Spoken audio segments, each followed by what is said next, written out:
Perfect. Paid leave legal issues update. What we are going to talk about today, and still not able to advance the slides here, Alex. There we go. Okay. Some of the challenges that we have with regard to paid leave is in the pace of states and municipalities implementing paid sick leave laws continues to increase around the country. One of our goals today is to help educate all of you about the areas of emphasis and some key details regarding these laws, and to help you spot issues and anticipate some of the challenging areas related to these issues. For those of you who are unionized employers, we'll briefly discuss some of the issues related to implications with collective bargaining agreements. If you are a federal contractor, you have some separate specific requirements, and then how you might want to implement a policy. And then finally, we will spend some time on an issue that's not directly paid leave laws, but is more about this. It's become a popular discussion. I don't know how popular the actual policy is, but employers that have begun looking at or implementing unlimited vacation or unlimited PTO policies. We'll discuss that near the end of our presentation today. As you can see, paid sick leave is sweeping the nation in terms of states. Arizona became the most recent state to actually implement paid leave. The state of Washington will have a paid leave law go into effect in January of next year. As you can see, there's several states that already have such statutes. In addition, at the city level, I say many New Jersey cities because I don't think I could name all of the cities in New Jersey that have implemented local paid leave laws. Also, as you can see, Chicago and the Twin Cities, as of about 5 days ago, also now have paid leave laws for their municipalities. This is what I was talking about with regard to government contractors.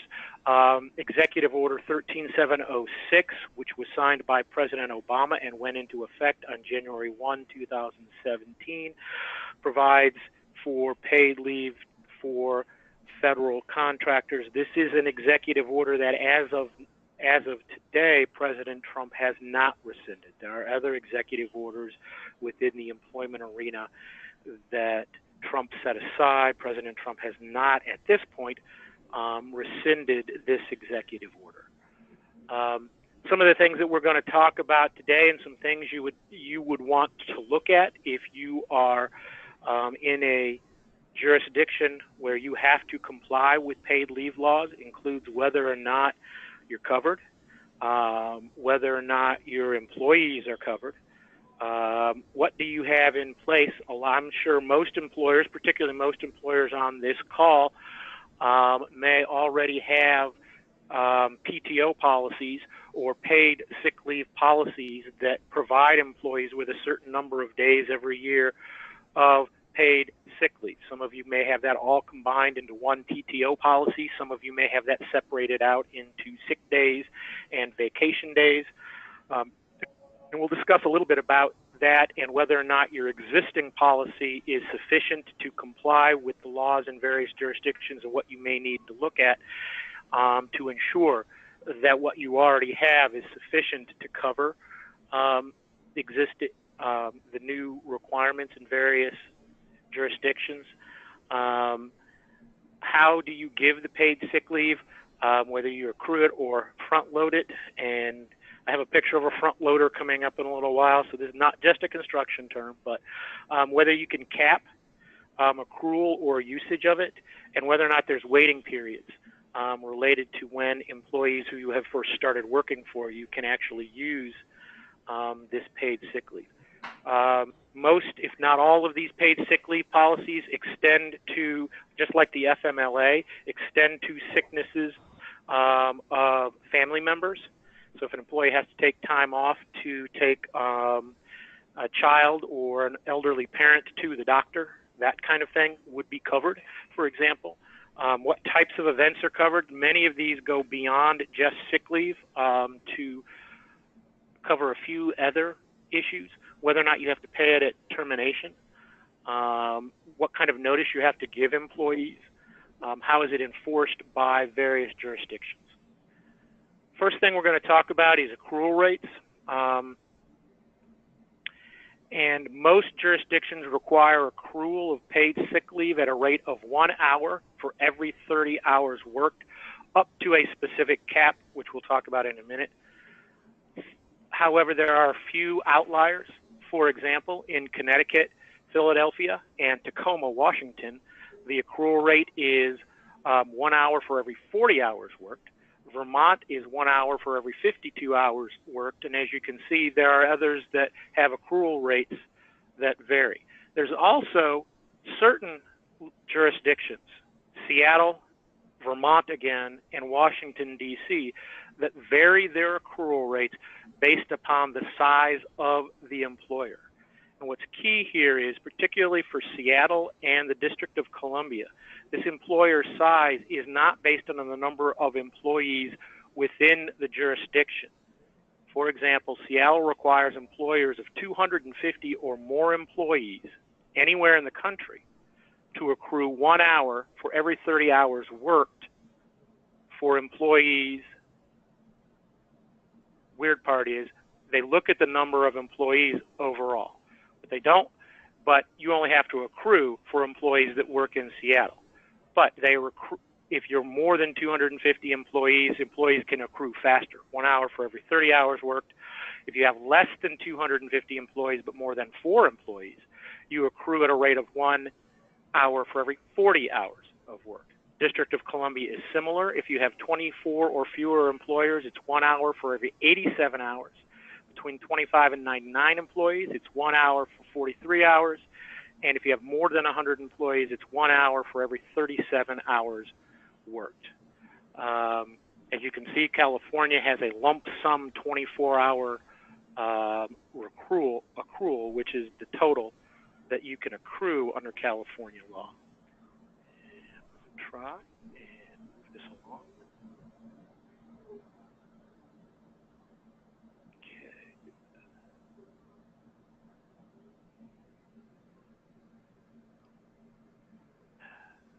There it is. All right. Can you cap accrual? And Alex, I just lost. Oh, okay. I think we're having more technical difficulties. I'm so sorry, everyone. Let me just give this back to Bill. There we go. Do you have it? Can we cap accrual? There you go. The answer to that is yes, but again, it depends on the jurisdiction. Most cap accrual at 24 hours. Some have more. Again, it depends on the size of the employer. Up to, and as you can see on here, it varies across the jurisdictions as to a cap on the accrual that an employee can get. And as you can see, for most, it's not a lot of time. In terms of working it out in days, it's 72 hours is the largest. Most have either what amounts to a 3-day or a 5-day, 24 hours or 40-hour accrual. I'm sure that a lot of employers already have at least that much, if not more, sick leave that they allow their employees to take. Now, if you have operations in multiple locations, and we're going to talk about this a little bit more you've got some different options for how you can draft your policy. you could allow eligible employees to accrue at the most favorable rate under a universal policy. For example, if you've got employees in Seattle and other places, you could just adopt a uniform policy that says we're going to allow all employees to accrue 72 hours of paid sick leave. That way you know you're covered in every jurisdiction. You could draft separate policies for each location, or you could have a standard policy that covers most of your locations and then maybe, some outlier policies in the one or two jurisdictions you may have that go beyond what your standard policy may say. So there's some options there.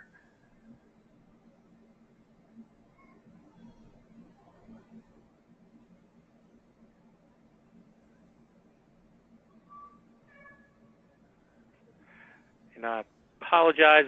Again, Alex, I am having some trouble advancing. There we go. Accrual rates and caps. Like I said before, the third strategy is the one that I think most of my clients use, is they have a standard minimum and then provide extra where it's mandated. For now, that's what most employers can get away with, because the majority of jurisdictions in the United States still do not have legal requirements for paid sick leave. And so it's easier for those employers to just draft individual policies for their few outlier locations that do fall within such a jurisdiction.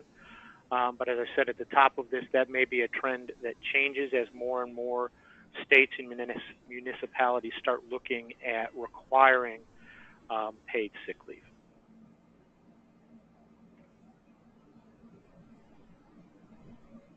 Can you front load accrual? What does front load mean? And no, it's not my cute little Tonka truck down there at the bottom. Front loading basically means that rather than keep track of it at the beginning of the year, January 1st, or you just tell employees you have whatever the minimum number is to cover you in the various jurisdictions in which you have employees. Let's just use 40 hours as the example. You have 40 hours of sick leave. We're going to let you accrue it as of January 1, which would mean that on January 2, if an employee needs to take several days of paid sick leave, they could do that because you front-loaded it to them and allowed them to take it.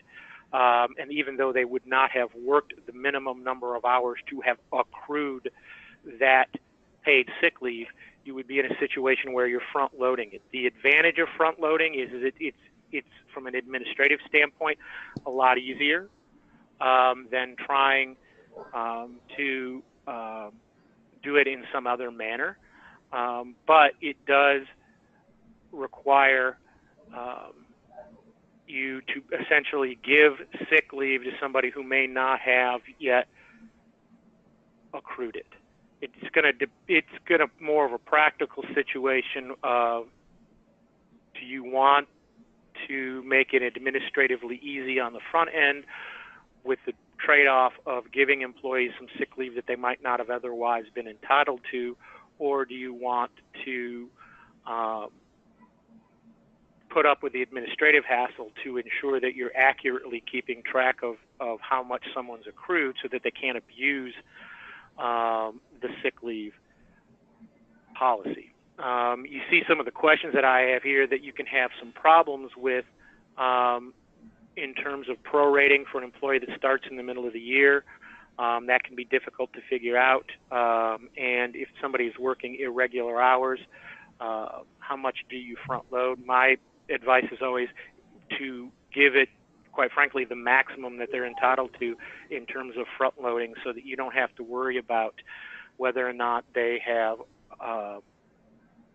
you keep up with it once the accrual starts. What employees are covered? Now, this is something that is somewhat different for a lot of employees. I don't know why it jumped up ahead on us here, but full and part-time employees are covered. This is different than a lot of employers' PTO policies that often do not provide PTO to part-time employees. the requirements that you see underneath that for many cities where it talks about minimums, that's how long they have to have been within the jurisdiction to qualify for it. So they have to have worked for the employer for 30 days, even if they're a part-time employee. Many cities, New York being an example, they have to have worked a minimum of 80 hours. Other cities and states have different requirements. This will also, if they meet these minimum requirements, then a seasonal employee, for example, a migrant worker in California, would qualify once they've worked for 30 days. Same thing for temp employees. There is a weird problem that can exist as a result of employees who are in and out of the sick pay city.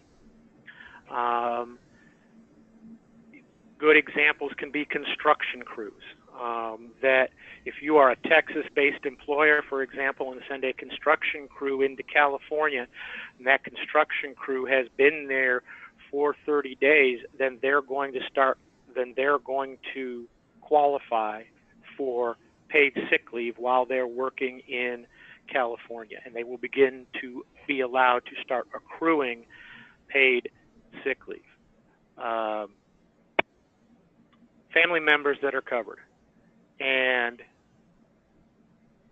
every jurisdiction covers children, covers parents, covers spouse or registered domestic partner, grandparents, grandchildren, and siblings. Some jurisdictions go further. My favorite is Emeryville, California, which covers service dogs. Some cover actually less. Connecticut only covers children and spouses. Massachusetts covers children, spouses, parents, and parent-in-laws. So there are some differences. Child is always broadly defined to include stepchildren, include children that someone, grandparent who may not have technically adopted a child but has been determined to be the primary guardian of the child. Those kinds of things will qualify them as a child under most state statutes.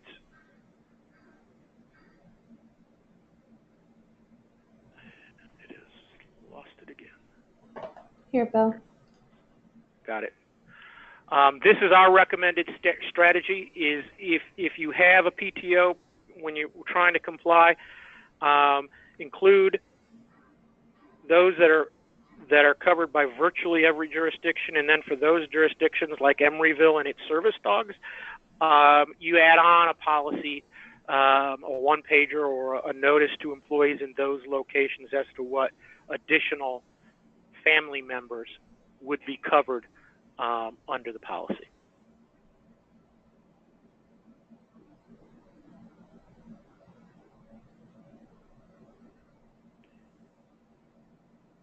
Alex, can you give me back control? There we go. Thank you.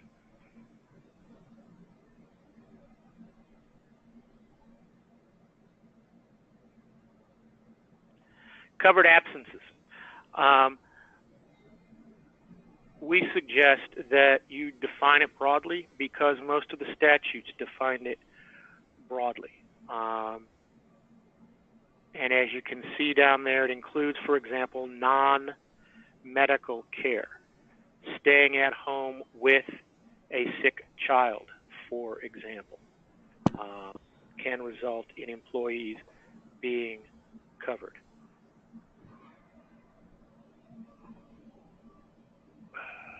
This is what else is covered. This is what I was talking about before. In many locations, California being the best example, covers victims of domestic violence, sexual assault, and stalking. Others cover less than that. For example, Connecticut covers domestic violence and sexual assault. Massachusetts covers only domestic violence. Several cities, Philadelphia, Portland, Seattle, cover all of those: domestic violence, sexual harassment, and stalking. Some local ordinances don't cover any of those at all. Also, many of these paid leave statutes, in fact, the majority of them, cover public health emergencies. if your business is closed because of a public health emergency, it would be covered. Also, if one of your employees' child's school is closed because of a health emergency, they've had too many kids get the flu, and so they have or the measles or whatever it might be, and they've closed the school, that would be covered, even though that particular child may not be ill. So those things come into play. That, as again, our recommended strategy is cover absences for diagnosis, treatment, and care, and domestic violence, and then you can add in, if necessary, if you've got another jurisdiction that might go further and cover something additional, you can do that. When can employees accrue or use? San Francisco, remarkably, is the only jurisdiction that we're aware of that requires a 90-day waiting period before the employee can start accruing paid leave. Every other jurisdiction, it begins immediately. Having said that, most jurisdictions also have some type of waiting period before the employee can use what they have accrued. I guess I could say that a little bit differently. They don't necessarily require a 90-day waiting period, but what they do is they allow the employer to impose a waiting period. Some jurisdictions are as much as 120 days, but like I said, it's not that they require a waiting period for the employee, but if you want to impose a waiting period, you can do that. And that is an effective way to deal with the issue of mobile employees. Going back to the example of the construction crew from Texas going to California, they would have to wait 90 days. So unless they actually stay there for 90 days, even though they may have accrued, theoretically, some paid leave, they would never get to use it because they would not have stayed in the jurisdiction for, worked in the jurisdiction for 90 days. If they do, obviously that would become an issue, but that's one limiting factor on mobile employees. Where that, quite frankly, won't help you is telecommuting employees. In most jurisdictions, this applies to telecommuting employees. So if your central office is in Texas, but you've got employees working from home in California, they're obviously going to have been in California for the minimum amount of time, and they will have still been there after 90 days for the waiting period, so they will accrue time as a result of that's where they live, and you would be subject to that because of the telecommuting.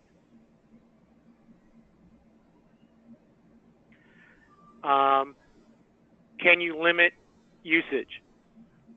Yes.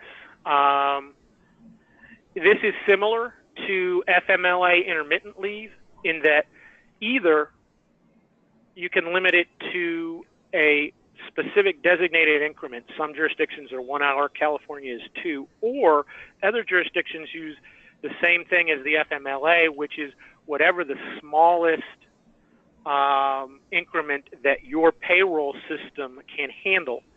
That's the increment that you would use. That's something, particularly if you use an outside payroll service, then you'll have to determine with your payroll service what that increment would necessarily be for limiting it. So in other words, you don't have to, people are not going to be able to use it for clocking in a couple of minutes late because it's not designed for that.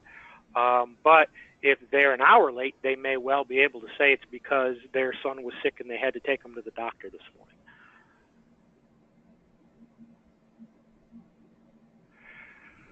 Most of these jurisdictions require you to allow carryover, but they also usually limit carryover to whatever their accrual cap is. So, for example, if someone has only used 8 of their 24 hours this year and you get to January 1, because they haven't worked the 40 hours to start or 30 hours to accrue another hour, they might they would normally not have time, but because they only used 8 of their hours last year, they've still got 16 hours in the bank. Having said that, they couldn't carry more than the total that they can accrue. So you wouldn't give them more. Again, if you're in a jurisdiction that only allows 24 hours, you would not have to give them more than 24 hours in the next year. So if they didn't use any of their time this year, while they could carry the whole 24 hours over, they'd be capped from day one. They wouldn't get 25 or 26 or 30 hours next year. They would still be capped at the 24 hours.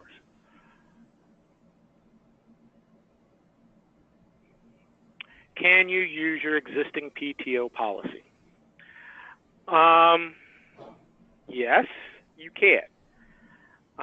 Here's some of the issues that can develop as a result of that.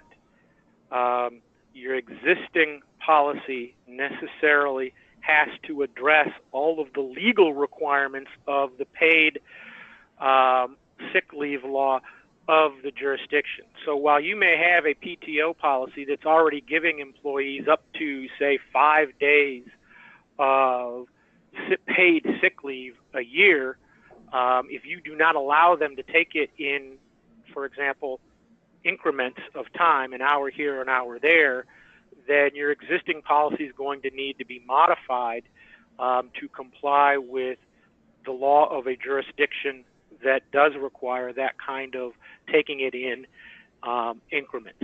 Also, as the note at the bottom of this slide says, the law, almost every jurisdiction covers part-time employees. A lot of PTO policies that employers adopt do not cover part-time employees. So if you're going to continue to use your existing PTO policy, you would necessarily need to expand the PTO policy to cover part-time employees.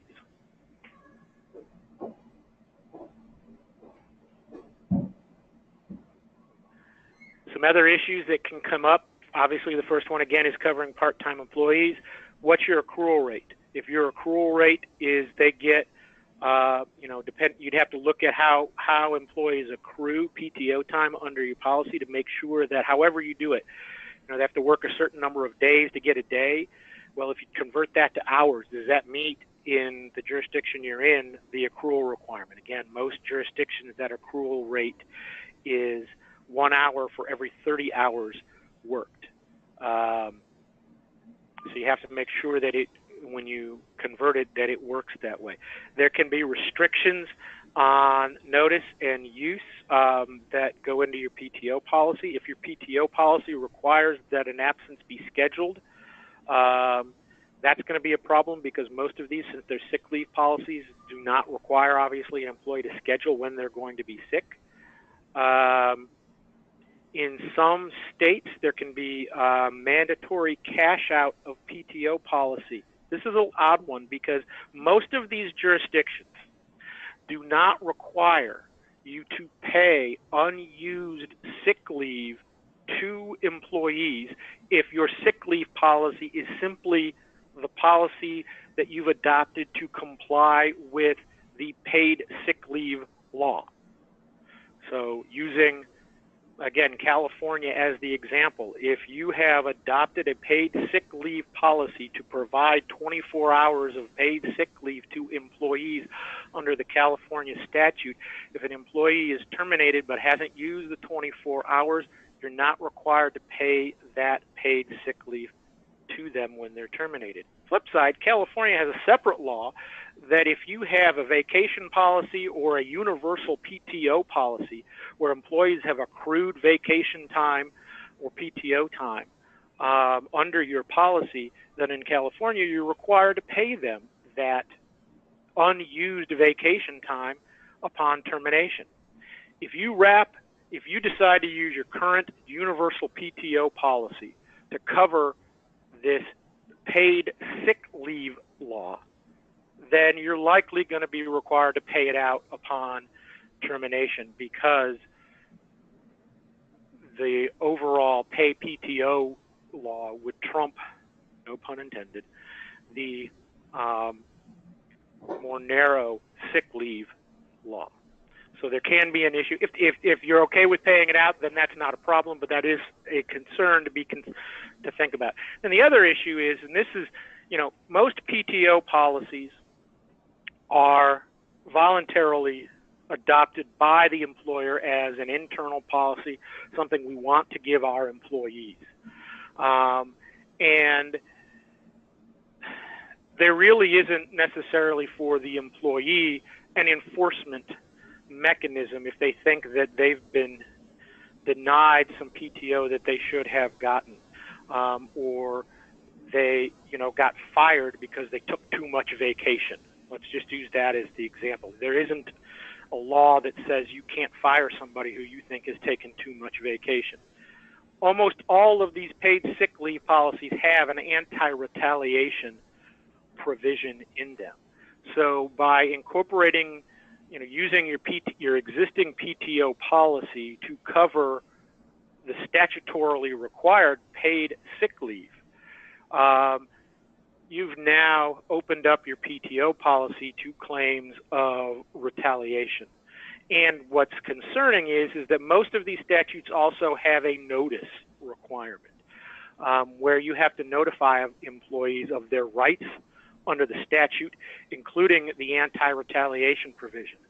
And so unless you can do this, but you have to be very careful in how you draft your notices to employees about their rights under a paid sick leave policy, as opposed that's incorporated within your PTO policy.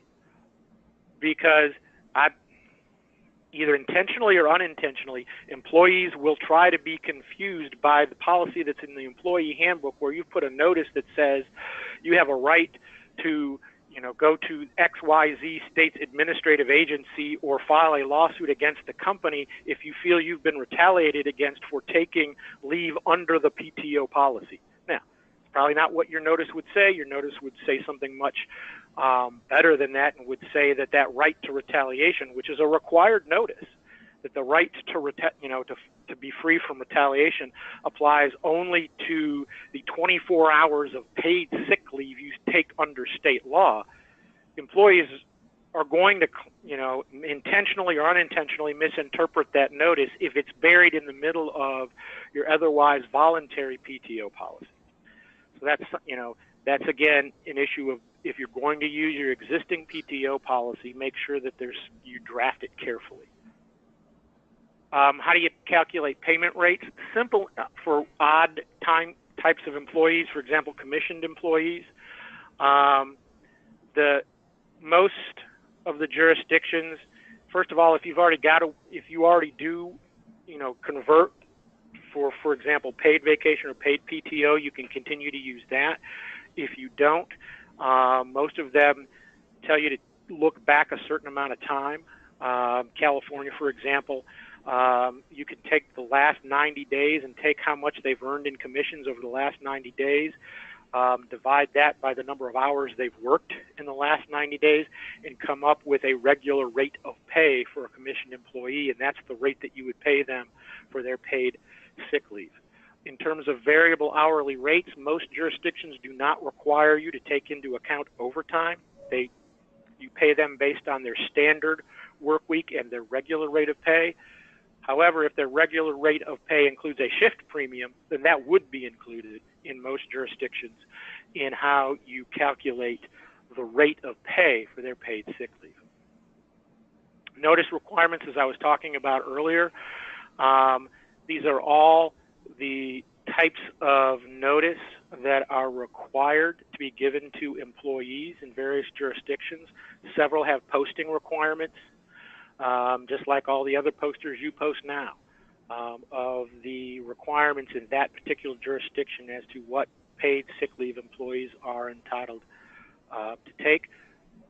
You'll see on here another concern here is record keeping for exempt employees. A lot of places obviously don't keep track of how many hours exempt employees work. To determine how much If you're not going to front load it, if you're going to accrue it, then you're going to have to start keeping track of the hours worked of exempt employees, so that you can determine how much paid sick leave they have available to them under these various statutes. For those of you who have a collective bargaining agreement, for better or for worse, most of these paid sick leave statutes don't directly address collective bargaining agreements. Those that do, most of them take the position that it's still required, but in several jurisdictions you can negotiate with the union for a waiver from these requirements. A lot of places you're not going to have to worry one way or the other because your collective bargaining agreement will already have some type of PTO policy in it.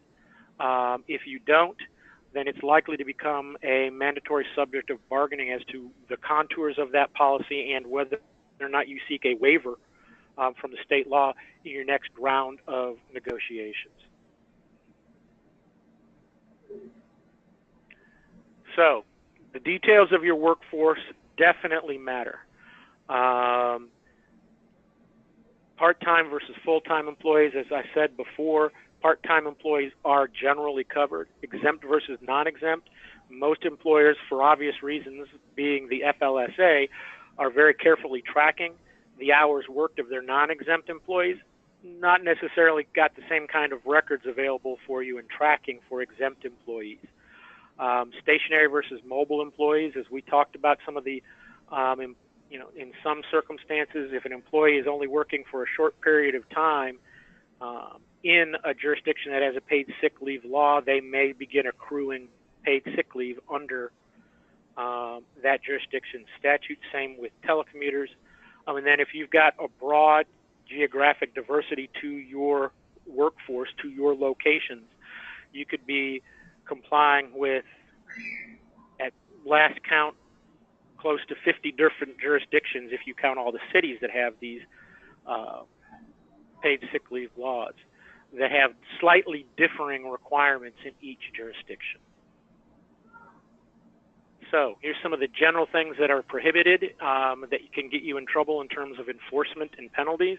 If you deny accrual or use of paid sick leave, if you discriminate against people, discriminate or retaliate for exercising rights, and the last one, if you put the onus on the employee to find a replacement for while they're out to cover their shift.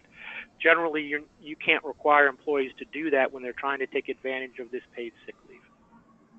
The things that the policy would have to include is, in almost every jurisdiction, see there's some of the notice requirements you have to give so people understand what's available, what is available, how much, what are the reasons that they can use to take the leave, how it accrues, how they request the sick leave, and obviously the non-retaliation and non-discrimination language. You're going to have to make a decision for if you're in if you have work sites within these jurisdictions, whether you want a uniform policy or individual policies, whether you want to accrue time or use some kind of front-loading method. And then if you're going to use your existing PTO policy, revise those policies to include the statutory reasons for the leave as well as the anti-retaliation language. Obviously, you want to educate your managers if you're in one of these jurisdictions that may be adopting this type of statute. Some, particularly California, require that their wage statement separately break out the amount of sick leave they've taken and have that appear on their paycheck. Obviously, update policies and distribute notices where that's required. And just to go back to the federal issue for a minute, and yes, that is Ivanka a long time ago. During the campaign, President Trump touted that he was going to seek parental leave on a federal level. So far, he has not yet proposed that. Also, in the waning days of the Obama administration, President Obama had proposed the Healthy Families Act, which would have granted on a nationwide basis a minimum of 7 days of paid sick leave. It's very unlikely at this point that a federal statute would be, that particular federal statute would be passed, given the current makeup of Congress. As a result, those entities and organizations that have been championing this type of paid sick leave are continuing to focus on states and municipalities. There has been some backlash over the checkerboard nature of all of this, with some states adopting statutes that prohibit municipalities from adopting paid sick leave policies, or if the state already has one, prohibiting them from adopting a statute or an local ordinance that is inconsistent with the state statute. So those states are trying to bring some coherency, at least at a state level, to what employers have to face in various jurisdictions. Changing direction just a bit here in the last few minutes that we have for the webinar today. We're going to talk some about unlimited paid time off. There are some companies, some fairly well-known companies, that have adopted some version of an unlimited PTO policy. Netflix has been one of the more outspoken about their policy. This is from some of Netflix's own internal documents about we should focus on what people get done, not on how many hours or days worked. Just as we don't have a 9-to-5 policy, we don't need a vacation policy. Not sure how long Netflix will get away with that, but for now, that's their policy. What is an unlimited PTO policy? Time off is not tracked, and there's no accrual. It means employees take time off whenever they want to, provided that they are completing their tasks.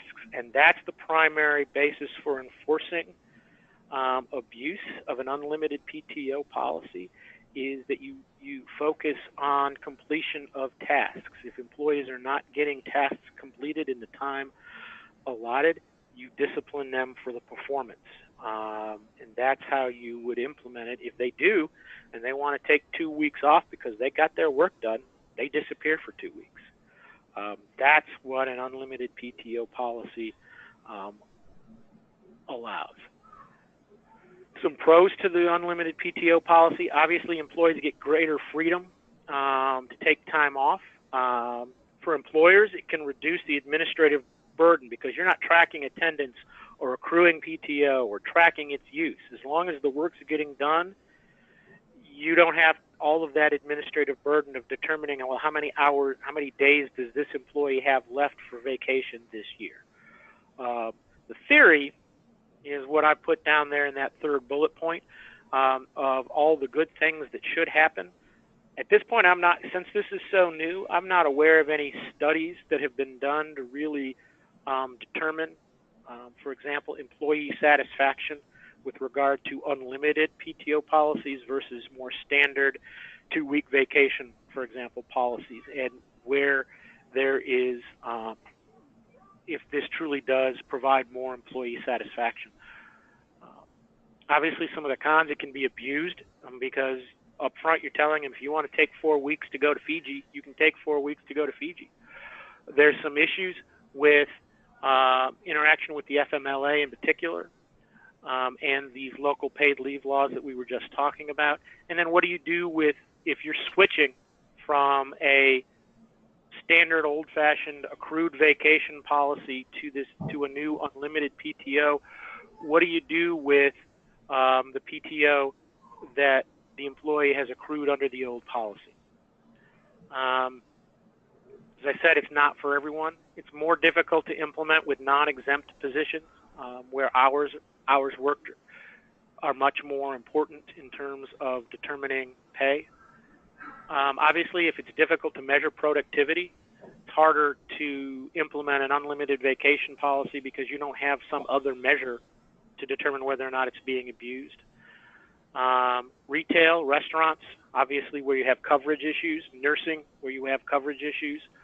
And then jobs that require face-to-face interaction, either with customers or with other employees. Becomes more difficult to implement an unlimited PTO policy in those circumstances. As I said before, you pretty much do away with attendance policies if you have an unlimited PTO policy. You have to focus on performance much more to support a termination than simply violation of the attendance policy, because you in essence no longer have an attendance policy. Follows on to that, obviously, if you're going to adopt an unlimited PTO policy, you want to have clear performance and production expectations.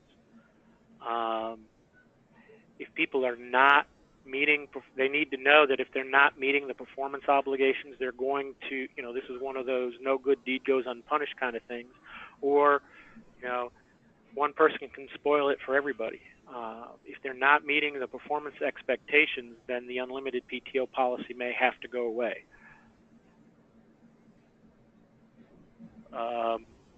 This is another issue. If you need regular hours of coverage, then that's where you can come into issues with an unlimited PTO policy if that's not clearly articulated up front. You should state in your policy that no payment for unused paid off time will be made upon termination, because, again, one of the advantages of an unlimited PTO policy is they're not accruing it. So they're not getting, by working a certain number of hours, they get a week of vacation. They're not accruing the time off. They can take it whenever they want to, and so there isn't a bank for them to cash out when they leave. This is very much of an unresolved question with regard to the FMLA and state leave laws. One of the biggest issues that can come up with this under the FMLA is that because the FMLA includes provisions allowing employees to substitute paid time for the unpaid FMLA leave, you may have an unlimited PTO policy, but if somebody's going to schedule a vacation that's going to last a certain amount of time, they do have to at least give you notice so that you can be prepared for that. Well, FMLA, obviously, particularly if it's an emergency situation where they're being hospitalized, don't necessarily, while they're supposed to give you a certain amount of notice, if it's an emergency situation, they don't have to, and they could start getting paid immediately at the most inconvenient times. This is particularly true because that the FMLA, most of the commentators on this subject have taken the position that under the FMLA, even an unlimited PTO policy would be considered accrued paid leave. So if you're willing to accept that someone may take what amounts to 12 weeks of vacations, quote unquote, to cover a 12-week FMLA leave, and so turn an unpaid FMLA leave into a paid vacation leave, if you're willing to accept that, then that's fine, but understand that under an unlimited PTO policy, that's the argument that that employee's lawyer is going to make, is that he's entitled to do that. It's likely the argument that the federal DOL will make as well. Discrimination can be an issue under unlimited PTO policies in two ways. This is the first way, that the FMLA prohibits employers from treating employees less favorably because they use FMLA leave. So, for example, if you allow somebody to take long vacations, you're likely going to be required to give the same allowances and benefits for employees who have to take that time for FMLA leave. As I said, if you're prepared to accept that you could be giving someone paid leave for 12 weeks, even though the FMLA allows it to be unpaid, just to know that going in when you're adopting, if you're considering adopting an unlimited PTO policy. The other issue is making the transition. If you're in a use it or lose it state, which there are some states that do not require you to pay it out upon termination, you don't have an issue. If you are somewhere in a state that does require that, you've got three options if you're going to transition. First one is to require the employees to take the time before the transition. You're going to have a mass vacation on your hands, probably difficult to manage. You could pay it out now as you make the transition. That's going to be a huge one-time hit to your bottom line. Third option, while more of an administrative problem, is to just leave their accrued old vacation on the books, and when they eventually terminate, pay them then. And that is everything that I have prepared. I think I got it just under the hour. And if there are any questions, Alex, I will turn it back over to you. Okay, thank you so much, Bill, and thank you everyone for joining. I'm sorry about the multiple technical difficulties we saw today. I want to go back to the beginning slides because I see in the question section that many of you couldn't see them when we first started. So if you came here for SHRM credit or anything like that, I want you to be able to get your codes. So